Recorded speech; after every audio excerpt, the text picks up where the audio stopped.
Hello everyone, hope you're doing well. There is a changelog which goes through some interesting stuff today. Basically, there are some ground changes for some vehicles, some air changes, and also some Dakimura changes. We have a new body pillow, and also they're going to look a little bit more plump as well, meaning they're a little bit more huggable, at least according to the changelog. In this video, we'll go over the changelog, we'll go over the data mines as well, since there's been some more information in the background going on, and also maybe we'll talk about a few other things when it comes to Warthunder. One of the things to actually note is the monthly decals are coming to an end. So, on the 8th, I think they'll be switching over to some new ones. We'll probably hear some news about those pretty soon. This is also the last day of the naval event, which is going on right now, the Naples of the East. So, if you want to get the ship, you're gonna have to grind it out there, or GE it if you haven't been doing the marks. But yeah, just to let you know, all of that stuff is available, as always. Anyway, let's get into the changelogs. If you enjoy the content, make sure to subscribe, and also like the video. Let's get started. So I thought we would have a look at the data mines first. Basically, they've been changing how Steam interacts with Warthunder. So one of the key things about free-to-play games is obviously getting good ratings. So therefore people look at it and go, oh, that a lot of other people liked it, oh, maybe I'll like it too. Steam's rating system is very important when it comes to Warthunder, which is why when you had that revolt a few years ago, there was a big kind of, comment set up from the company talking about like their opinions and what they were going to do to try and help people or to try and make the game better for them, because obviously there was a lot of annoyed people, and one of the only ways that people felt like they could kind of take out their anger at the game was through review bombing on Steam. So that's what happened, and then we got a bunch of changes, and now we're basically back in the same place as we were a few years ago, but unfortunately can't really bring out the review bombing again because people just don't want to do it.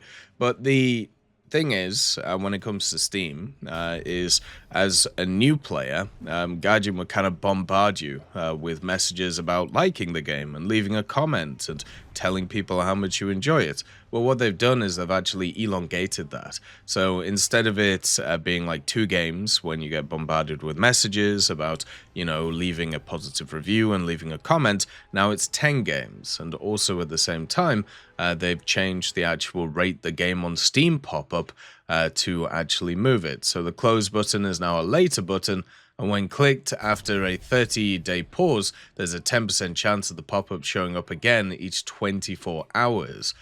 So basically, it's trying to really get people to rate the game on Steam and also obviously like it.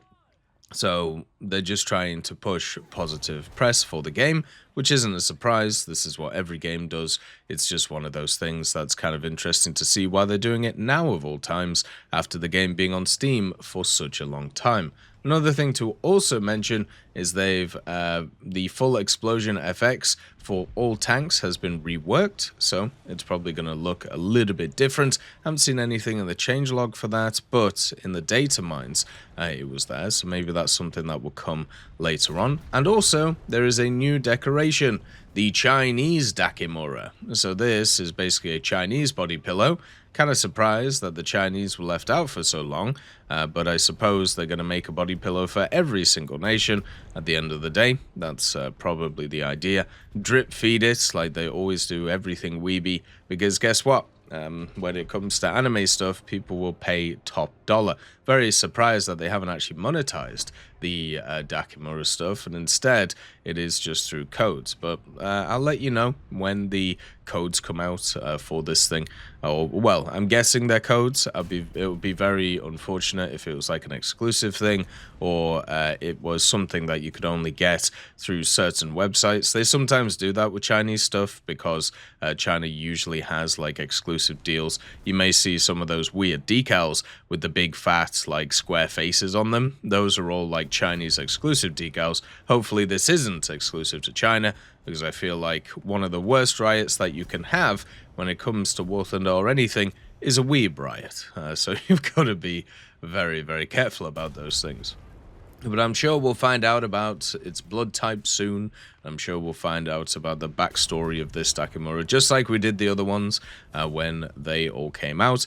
And I still think nowadays, when it comes to this, it is good that Gaijin is basically giving everything to everybody that they want when it comes to this stuff. I just wish that there was an option to be able to remove decorations from tanks from other players, just because of the fact that there's an option to remove like decals, there's an option to remove camouflages. You can keep everything as historical as possible, but then you just have people wandering around with weird decorations that just kind of ruin the immersion. And I understand that a lot of people want to show off these things, and that's good. I think people should be able to, and people should be able to kind of have the experience that they want. But that also means that other people should be able to tailor their experience too, and that would mean being able to change what they see.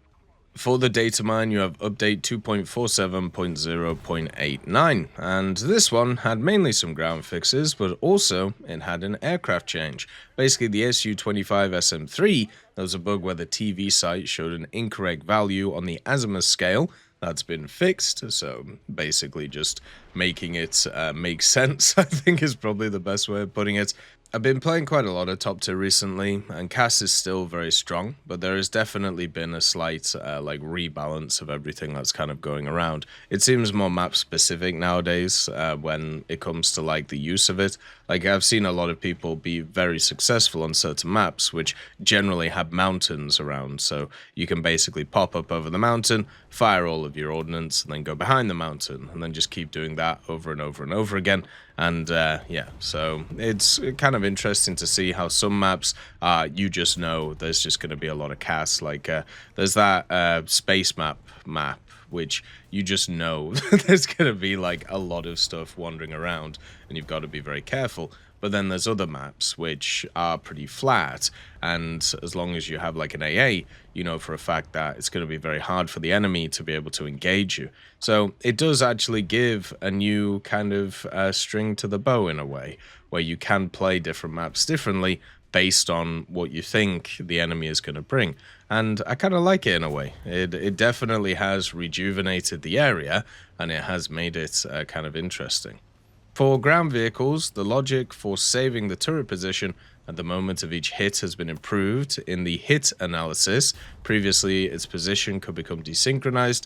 Yeah, we've been using the hit analysis a lot recently, just to kind of demonstrate some of the ridiculous rounds that you kind of get at top tier. It's been quite fun streaming and playing a lot of these top tier vehicles and shooting, let's say, well, Type 90s and also the Russian tanks. The Russian tanks, fuel tanks, are very annoying. They have been forever, but the fact that they just eat all of your spall is always annoying.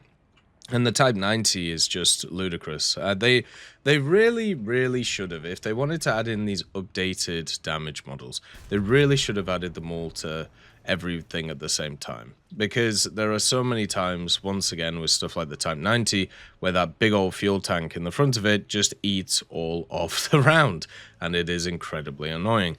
So it would be much better if everybody had to play by the same rules. But unfortunately, right now, the Russians, the Chinese, and then the Americans and the Germans, and also the Swedish have to play to different rules compared to everybody else, because they have more internal stuff modeled. Hopefully in the next update this can be fixed. There was also a bug where in some cases, when controlling a multi-vehicle SAM, it was possible to place a drone reconnaissance mark. That's been fixed. What? How would that even work? That's kind of interesting. There's also a bug where control did not switch to the radar vehicle after drowning in a launcher vehicle while in a test drive using a multi-vehicle SAM. So would you just kind of wander around, or you'd be stuck there? That's kind of an interesting thing. The Object 279, there was a bug that caused the tracks to sink into the ground when at an extreme angle, and while moving. That's been fixed. I actually saw that, which was kind of enjoyable. Then for the Spider, there was a bug where one of the launch containers that holds the missile was not displayed in the hangar, and that has been fixed too. So Good that they fixed all of that. I need to get myself into these new AAs. I've been grinding slowly through all of the new ones. I think I have the Elder, or nearly have the Elder. I do have the Spider, and I'm very close to the American one. Since I don't request these things, it actually takes a while to kind of like grind them out, since there is a lot of them and they're 400k each, but I'm getting there. So, you know, we can finally have a look at them and see how they are. Then also, in other news, the textures of the Dakimura pillows have been changed. They look now more authentic and fit the pillows you want to hug. So your Dakimuras can be even better for you. You can visualize yourself hugging them on top of your vehicles. How lovely. How nice. As always, I hope you have a wonderful day, and I'll see you next time. I'd just like to thank GMG Smiley, CD Beans, Chieftain Mike, EMN3 Galaxy, Tulio Pontecorvo, Brendan Quinn, Carrion Crow, Gus Irenicus, Pyman, Warthunder, Teddy, Daniel Stanton, Martinez, B. Young, Ozzy Panzer, Alan Hacker, Liam Shear, Opium Prime, Lafouche, Sem Aslan, Uncle Bean, and Derek R. for supporting the channel.